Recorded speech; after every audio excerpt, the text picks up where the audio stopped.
We are back. Welcome back to another live up on the channel. It has been quite some time since we have been live here on the YouTube channel. It's been a long time, but I'm glad to be back. And I wanted to try a couple of different things with going live over the next little while.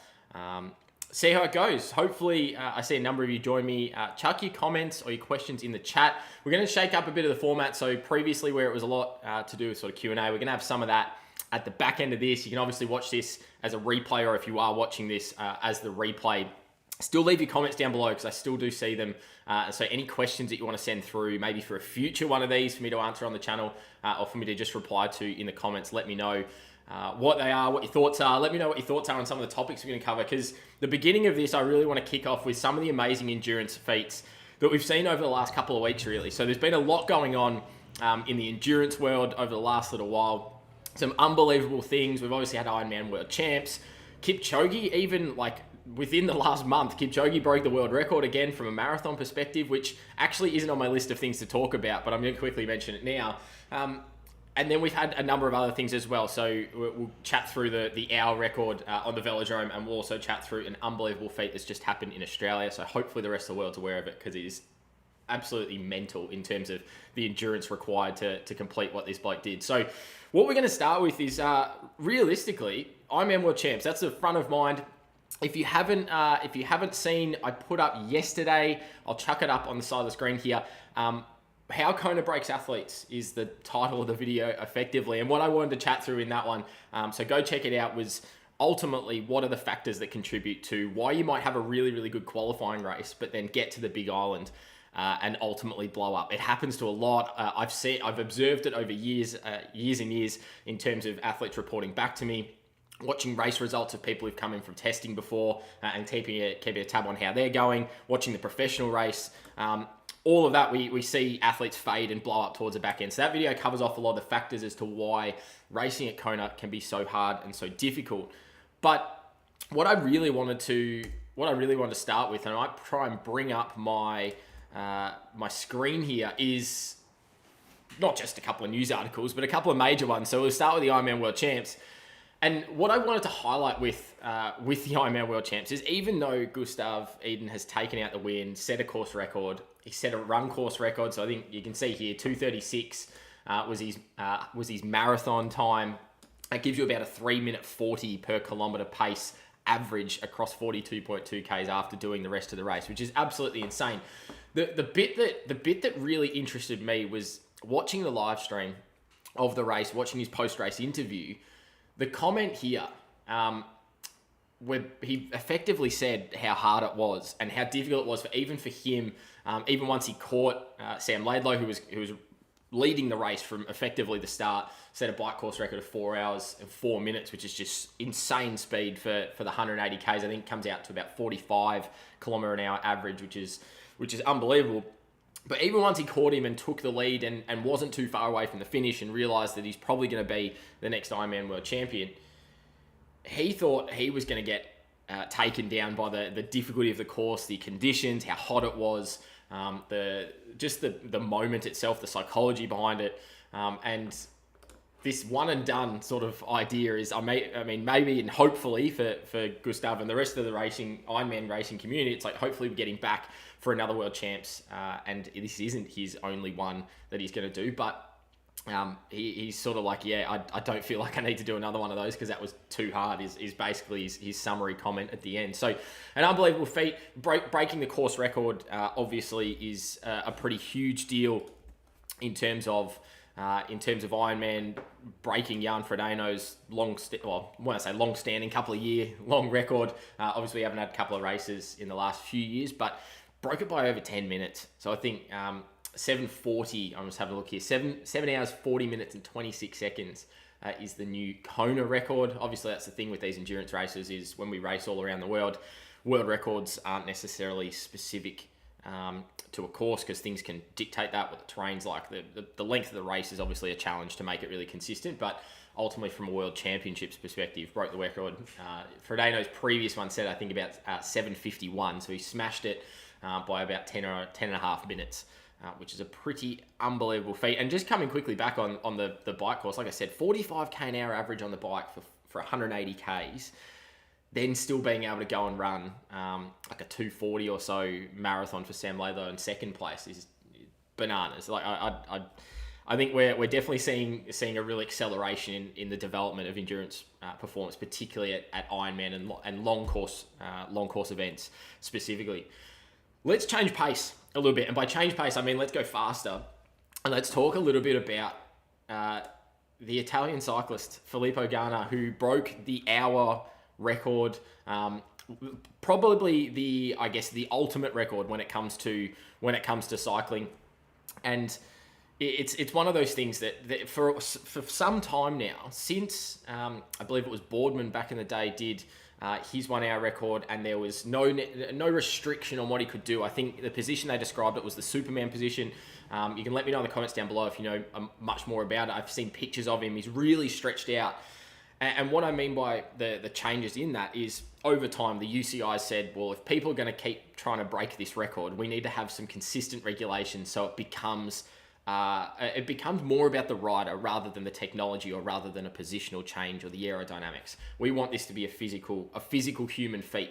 And that's exactly what they did here. So with the hour record, Ganna was able to unify the record. And what we mean by that is there was the old one that stood with no restriction.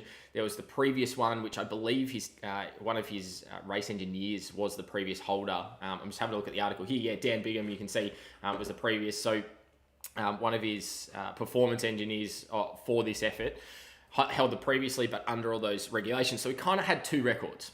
But old mate here has gone out and just blown both of them up with an unbelievable effort. So in the hour on the track, basically, for those of you who aren't familiar with the hour record attempt, this is a picture of him here, locked in into his aero position, rolling around a velodrome basically for 60 minutes from a stationary start. So they use the same starts as what they do in the Olympics, and the velodrome cycling is locked into the gate for the timing aspect.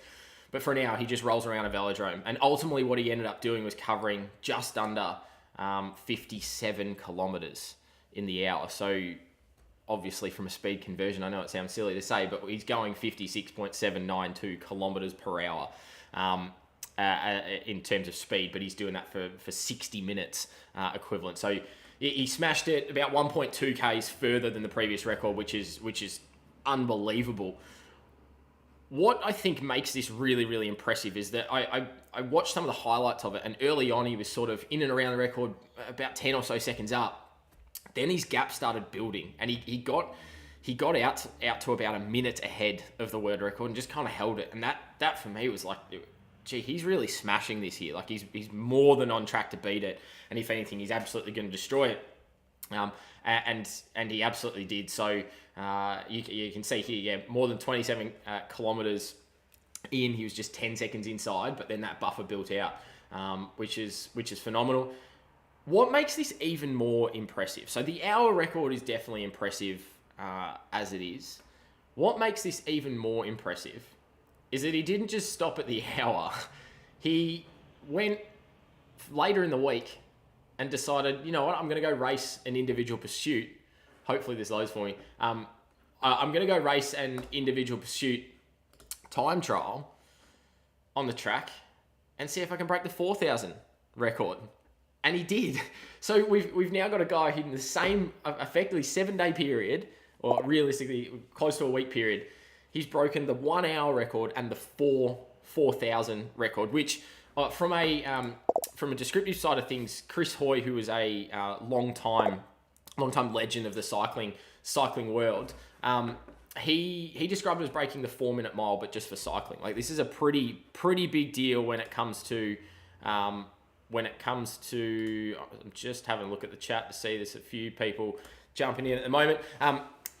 Pretty sort of long-standing record that really people have been struggling to break for so long. Hopefully now we might see a bit of a flood of it, like we saw with Roger Bannister's 4-minute mile back in the day. But it's one of those things that, for the most part, a lot of people probably thought they weren't really going to see this record be broken for some time. And he's only just got there. The previous world record that he had was at 4:01. Did that in 2020. He's come back obviously this time. I'm assuming a little bit of altitude might be involved. I think we were in Switzerland definitely for the hour record, but I can't remember where was it specifically. Let me just have a look, because I can't remember where he broke it. If you know where he broke it, sea level. So that's what I was looking for. Yeah, I was pretty sure it was when I say legitimate. That's the tricky thing with these cycling events and aerodynamics and things like that, is we have altitude and sea level records sometimes because the aerodynamics is made or it changes things completely from an aero perspective when we're at altitude. Obviously, from an endurance perspective, racing an endurance event at altitude is not as optimal, but the aerodynamic side of things definitely increases because there's just less air resistance when we go up to altitude. So yeah, sea level record breaks it 3 minutes 59 seconds, which is bloody fast. I think I did the calculations on it.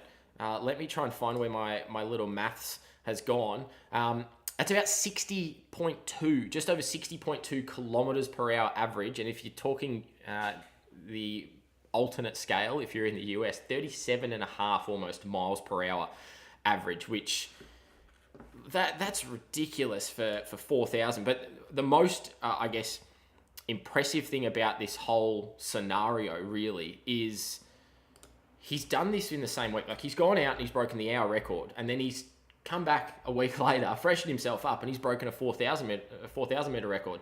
It's this interesting dynamic of his aerobic engine that's developed is able to output some really, really high amount of power for a long period of time, but then it's also got that gear to go up in intensity. It just shows that the work he's put in is unbelievable, but also it shows how much of a technician he is in terms of maximizing things like aerodynamics. I mean, that's going to always be a big part, but staying in position, being really, really perfect, and he's obviously worked on that significantly. They've really optimized every last little bit for him to be able to produce such high amounts of power, high amounts of speed, and stay in position, minimize how much distance he's covering on the track. All of these factors are really, really important for velodrome type racing. So that's our second one. Amazing sort of feat from the cycling world. We're seeing, again, set of records breaking within, and this as well, this is the impressive thing, is like this has all happened within the same week too. So we had Kona, and then within the same 24 hours, he breaks the 60-minute record, or the hour record, and then a week later he breaks this 4,000. What's then just happened in Australia, and what I want to bring up first is a map, because I think this highlights more than anything the sheer scale of what we're talking about in this final one, before I get to a couple of questions that have been left on the channel. Have a look at this map of Australia. There's a guy by the name Ned Brockman who set out from WA, so on the western coast, so over here. I'll try and get my mouse to show up on the screen here, but he set out from Cottesloe Beach in WA, in Perth, and then he's trekked himself all the way across, running, mind you, not just hiking it and walking. So you can see on the screen that it says 744 hours is the estimated walking time, 3,694 kilometers based on this path, all the way to Bondi. So he's gone from one side of Australia to the other. Absolute madman. Did it in 47 days. 47 days. If I bring up this article here, and apologies if this is a little bit glitchy, we'll try and fix this, but he's done it at about 80 kilometers a day for 47 days is what it averages out to be, which is ridiculous. I mean, how he's able to keep putting one foot in front of the other after this long. You can see he's pretty obviously ecstatic at the end. There was a massive crowd there for him to come in. He's only just come in the last sort of 2 days, made it across to Sydney, but an unbelievable feat of endurance. And the really interesting thing I find with his scenario here is he didn't really start running long distance until COVID. I mean, he's obviously been he's obviously endurance inclined, and he's done a bit of running here and there. But what was interesting when they've interviewed him is that he said during COVID is when he started really trying to push out the amount of distance, the amount of volume he could run. So this isn't someone who's a seasoned ultra distance marathon runner. This is someone who's gone out and won ultra distance events, and we know is probably capable of this. This largely was a guy who set out to be like, let's put a really big goal out there and see if we can achieve it. And he's ultimately done that. Like I said, average of about 80 kilometers covered every day for about 46, 47 days, which is absolutely absurd in terms of what it takes. And they've described, and I don't want to go into too much detail because it can be, I think it ends up being a little bit graphic in terms of types of injuries and things he was battling with throughout that time. Obviously, the body takes a hell of a beating, and hopefully they're sort of keeping an eye on what his response is afterwards, because I think that this period now where he is in this extreme state of fatigue, it's really important that he's sort of looked after and make sure he can recover from it appropriately. But what a madman, realistically. Absolutely crazy in terms of going from one coast of Australia to the other, running, and he's done it in less than sort of 50 days. And to be able to just do it day in, day out is an unreal. So it's not necessarily a race, it's not necessarily a record. I mean, it is the fastest run from one side of Australia to the other. I think I don't know what the previous record was, but I remember them mentioning it just through some news broadcasting that he'd beaten the old time. So I don't know, I didn't even know there was a previous record for this, but an unbelievable feat of endurance. So there's a couple of things that have happened recently in the last sort of week or so in terms of amazing feats in endurance. It's a great time to be an endurance athlete. It's a great time to be within the endurance industry because things are developing and happening. People are innovating, and we're seeing people go faster and faster and faster. Each event we see pop up. So we'll jump into a little bit of Q&A. I've already got a couple of questions prepared. If you are joining us live, chuck your questions in the chat. Happy to hear from you. Would be good to see a few people join us in here. If you're not with us live and you're watching this back on the replay, put your questions in the comments down below. This Q&A section really is going to be, like I said, taking a couple of comments from previous videos. So from the comment section, your questions in those I'll bring on if I think they're sort of interesting, different, could help out a few people by answering them. Anything from the endurance space, feel free to ask. So training tips, types of sessions. Do you want some guidelines on building some load? I mean, I know we have a couple of questions around volume and increasing or incorporating some more training into our week. Things about the science behind it, things on blood lactate, VO2, all of these things. Feel free to ask your endurance questions in the comments down below, or if you're joining us live, put them in the chat and we'll get into them. So the first one I want to go through here was a great question that came through from the Everyday Life a couple of days ago, asking about lactate threshold. So the question here is, some people talk about LT1 at 2 millimole, so lactate threshold 1 at 2 millimole, others at 2.5 millimole. Is there anything better or a difference between for running or cycling? What I want to start with first here is that last part, the running or cycling part. There is going to be a difference, but what the difference is going to be is what your heart rate, pace, or power comes out to be. So for the same equally trained athlete in both, we're still going to find some variation on that lactate threshold 1 might sit a similar proportion of your endurance engine. So say percentage of VO2 max, for example, as a percentage of oxygen consumption, it might sit a similar amount there for bike and run. It's just, let's say your heart rate on the run was 160 beats per minute, your heart rate on the bike might only be 152 beats per minute at that same point. So there's going to be some differences there. Coming back to the concentration side, so that second part of the question around 2 millimole or 2.5 millimole, using a blanket rule concentration is not the best way to go about it for a blood lactate perspective. And the reason for that is because everyone is very different.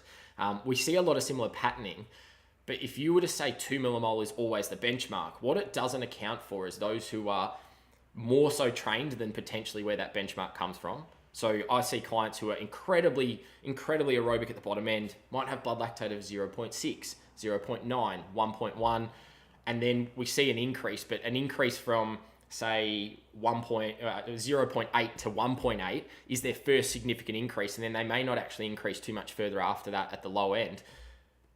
Other people who come in and maybe lesser trained or different style of training, if they're a bit more shorter, sharper, anaerobically inclined, for example, team sport athletes is a common one.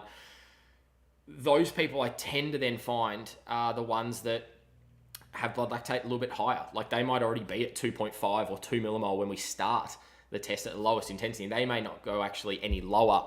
Just going to plug my laptop back in. They're not going to actually go any lower than 2 millimole for the entirety of the test. So that's where using a blanket rule isn't necessarily the best way to go.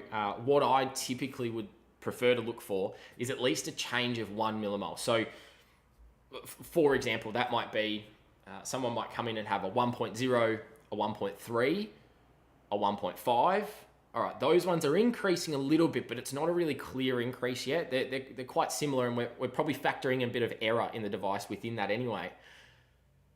Then we see, say, a 2.5. All right, the stage before we saw that big jump. So it's the 1.5, then a 2.5. The 1.5 is our LT1, is probably the best way to go about it if you're looking into some of this data. So there is going to be a difference between bike and run. Using a blanket rule for concentrations isn't a great idea in short, but using that point in terms of 1 millimole change, so we're looking for a clear change, using that as our guide, then factors in for those individual differences. So for someone who might be 2 millimoles, someone might be 2.5, someone might be 1 at where their LT1 is, but we're using that same amount of change to represent what that point actually means, but you still have to adjust that individual to the person. So great question that came through. Really appreciate you leaving that one in the comments on a previous video. Let's get into the second one here, and this one's about running and introducing some running volume into the week. So John left a comment on a video. Hi Nick, have a question about introducing running into a training week. I cycle on average 4 to 5 days a week, mainly endurance and tempo, with 2 outdoor junk miles. He sort of describes them, which we don't want to be doing too many of those. I cycle for enjoyment outdoors, so don't wish to change that.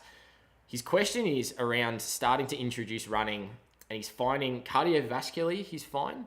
So heart, lungs, breathing, being able to complete sessions, etc. But his musculoskeletal side is the limit. So basically, how I understand this is legs are giving out before his lungs, which is a classic thing I see in VO2 max testing. And just had a setback on 3x5K runs. I'm assuming that's in his week. He's trying to build up and being able to build up to 3 5K runs. Any advice, or is it purely a case of maybe 3x3K runs and slowly build over time? I think your first little point there, mate, is quite valid in terms of, maybe just start with some lower volume. When I think about building runs, the greater frequency than volume is probably a better way to go about it. So what do I mean? Because frequency can sometimes mean volume. Like if I do 6 runs a week, you can look at that and be like, oh, that's a lot of volume in the week. But 6 runs of, say, 2Ks or 3Ks is equivalent volume of you doing 3 runs of 6Ks. But it's the type of thing that we're just reducing each time, small amount, tolerate it, go again. That's going to maybe gradually build a little bit of the tolerance side of things to the running. Because the hardest thing going from cycling to running, it's easier to go the other way. You go from running to cycling, we don't have the plyometric component, we don't have the calf and Achilles really have to do work on the bike. So when we develop that springiness in ourselves from a running perspective, it doesn't translate to the bike, and it doesn't need to, which means that it's fine. We're going to be pretty okay. Going the other way, though, we haven't got that springiness developed, so to speak. It's the best way I can describe it, the springiness in your calf and Achilles and your lower leg. We don't have that. So what it means is that going the other way, when we don't have it on the bike, we move to the run, we have to start developing that, and that can take a bit of time because now we're impacting the body every movement rather than being unloaded, so to speak, from a bike perspective. So I always sort of recommend go with the more progressive approach. I think your approach there of drop it back to 3x3, maybe then work it out to 4x3 in the week. So 4 3K runs, for example, across the week. Then you might consider drop it back and do, say, 4K runs, slowly build it back up, maybe bring in a 4th run, drop it back. Progressively build it. I think thinking about your frequency can be a really interesting way to go about that. The number of runs in a week, get you some smaller amounts of exposure. Something that can potentially work as well is if you're finding issues with sort of shins, particularly shin splints is a classic one as you build the running load. If you're finding some issues there, do a run, and then the next day go out and do an extensive walk, or even post run. It's like go out for a run in the morning, late in the afternoon, come back and go for a 3K walk or a 4K walk. You don't have to be walking it super quick or super slow or anything like that. Just the extra time on legs in that aspect, in and around your working day, in and around your cycling, can be another effective way to just build a little bit more load in the legs generally without having to sort of get into the running yet. That might be a really good place to start. Gradually progress that into just more runs in the week. You can start to eliminate the walks as the runs goes up, the number of runs go up, and then we can start building the volume that way. The other thing to consider is finally on this point is not every run has to increase in volume. You might have 2 3K runs and a 5K run in the week. And then as you progress, those 2 3K runs might become 4 or 5Ks, and your 5K run becomes a 6 to 8K run. Like we don't have to, all of our runs don't have to be the same. We can increase and decrease each of them. You might have 2 3K runs that just stay as 3K runs for as long as you feel comfortable. That's enough building in, unless you're training for anything specifically running. You might keep a couple of 3K or 4K runs in the week, and then you might go out on the weekend and do a longer 8 or so K run. You're accumulating similar total volume across the week, but it might just be a bit better for you to recover from. You might want to play around with how that fits in with your cycling as well. So great question. Really appreciate you sending that one through. I know maybe sometimes the answer on that can be a bit vague, because where I prefer to go with those would be basically sit down one-on-one with you and go through the ins and outs and the details specific to you. But hopefully that gives you some ideas on how you might want to build some of that running load in really progressively and really conservatively, so we don't ultimately injure ourselves. Our last one here from the questions that came through on the channel from Tom. Really appreciate the feedback on this. Mentioning the channel as a gold mine for someone new to the endurance world. I appreciate that. More than 170 odd videos, I think, now up on the channel of endurance-based content. And I put those videos up specifically for people like Tom to go and watch. And I do appreciate you said the little badge next to his name as a subscriber of the channel. If you do want to continue to support the channel and follow along with some of these lives and the other videos, click the subscribe button down below if you haven't already. But his question is, he's predominantly a runner, but he likes to do some cross training. So we're kind of the opposite scenario to our previous question there, where we're running and we're going into the others. So he does a bit of swim, bike as well, because he's quite prone to injuries like plantar fasciitis. So plantar fasciitis, for those who aren't familiar, is that the irritation on the underside of your foot can be quite painful, can be quite difficult to manage, but largely it's a load monitoring overuse type injury that we can sort of work around for the most part, but it can get quite difficult to work through if it is quite severe. So obviously with the kilometers per week method, and this is talking about training volume. So he's talking about, do we go by building the Ks in the week, or do we go by building the volume in a time or duration manner? For example, where I just mentioned on the previous question, I'll take this one off for a sec, where I just mentioned on the previous question of building, say, 2 3K runs and a 5K run, that's the kilometers per week method. The volume by time method would be more, I'm going to go out and do 2 20-minute runs in the week and then a 40-minute run. And we're not concerned so much with how many kilometers we're covering. We're more concerned with how much time we're spending in a particular area, which might be, for example, zone 2. I want to build up to be able to run for 40 minutes in zone 2. We're not worried about how fast we're going necessarily. We're more worried about maybe what our heart rate is doing in that session. So it's just different ways of generating volume. But he's talking about with the kilometers per week method, it's obviously more difficult to convert between disciplines. So obviously when we're on the bike, we go a lot faster than, like, you can ride at 20, 25, 30 Ks an hour plus. When we're running, we can't run at 20, 30, 40 Ks an hour. You can, but only for very short periods of time. And unless you Eliud Kipchoge, you can't run at 20 or 21 Ks an hour for a marathon. Or for a long period of time, you're going to blow up quite quickly. So how do we convert between time and zone on the bike and time and zone for running? Are they the same? Why do cycling programs tend to prescribe far greater volume? Is it because the injury risk is lower?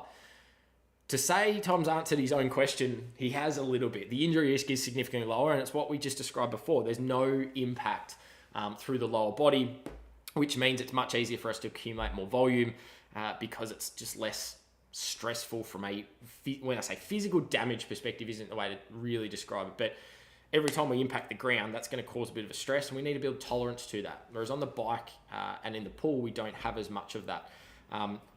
The thing you would tend to notice, obviously as well, is because there's no impact, it's much easier to accumulate the volume. You can back it up day in, day out more, so that's where cycling is a little bit more manageable. But also, because of the speed aspect, it's just much easier to cover greater distances as well. So when we look at the kilometers method, as I said before, the speed's completely different. It's you go out for a 10K run, and let's say the average amateur might cover a cruisy, easy 10K run might be, say, 50 to 60 minutes. Whereas on the bike, you're probably going to cover that in much less time. You might cover it in 30 odd minutes or less. depending on how fast you're actually going. So from that side of things, it is difficult to translate it. It's like, what's equivalent? What's a 10K run worth from a cycling perspective? Is it worth 1.5, 2 times? Like, I don't think you really want to get into the business of trying to calculate it out and be like, oh, I'm exactly doing the same load just relative to the sport. It doesn't work like that.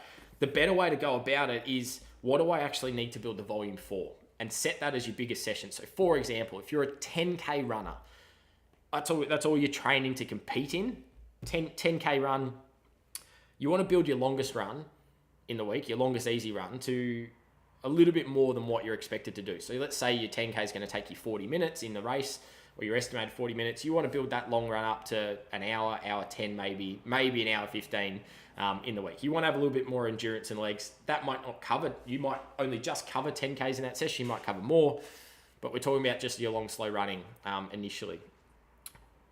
For the bike though, if you're just running 10K, there's no real need for you to build up volume really at all. It's more just a supplementary stimulus to provide that cross-training effect like you're talking about. Get you off legs, do a little bit of extra conditioning without the impact of running, particularly if you're trying to manage some injuries, like we said, plantar fascia type stuff.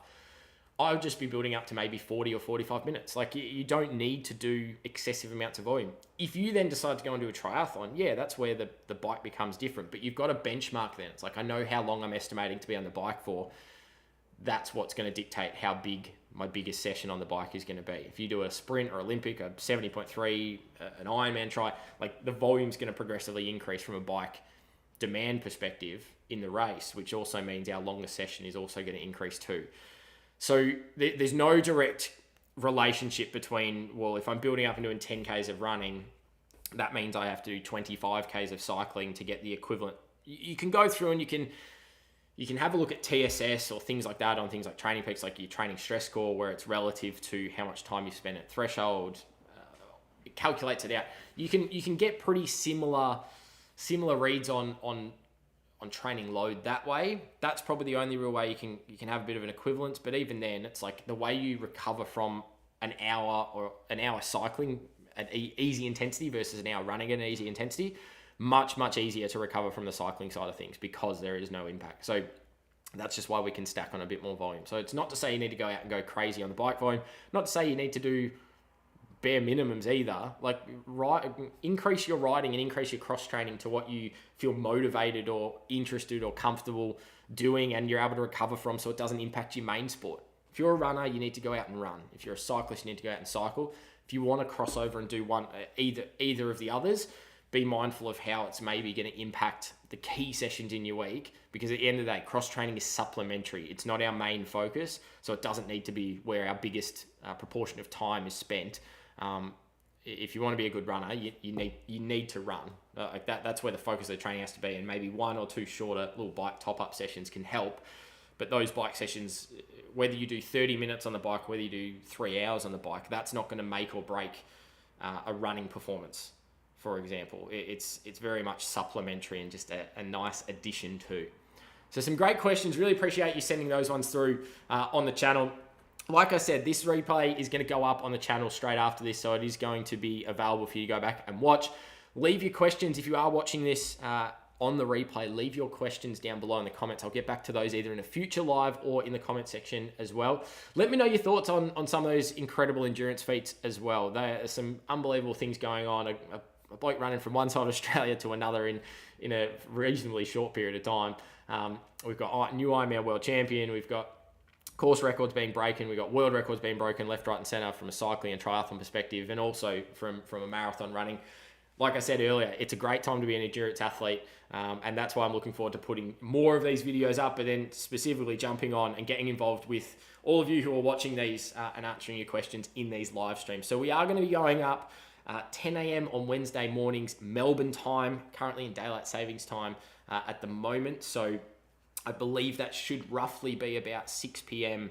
On the West Coast in the US. Unfortunately, Australia never really lines up time zone wise with Europe, but that's why the live stream is going to be going up as a replay, so everyone can get a hold of the questions and the question answer section and what we're talking about as well. So hopefully you've enjoyed this one. Looking forward to see a few of you popping into the live streams over the next little while. Looking forward to answering all of your questions. I'll get this recording up. Look out for some more videos on the channel. Go check out my video around why Kona breaks athletes. What are the key factors in terms of why that is one of the hardest races in the world. That's the most recent upload up on the channel. But otherwise, if there aren't any other questions, I'm going to leave it there for this one. Look forward to seeing you in the next live stream. Grab yourself a coffee when we do. We might sit down, have a bit of a chat, answer your questions on endurance. And yeah, I'm going to leave it there. Thanks for joining us today. We'll see you next time.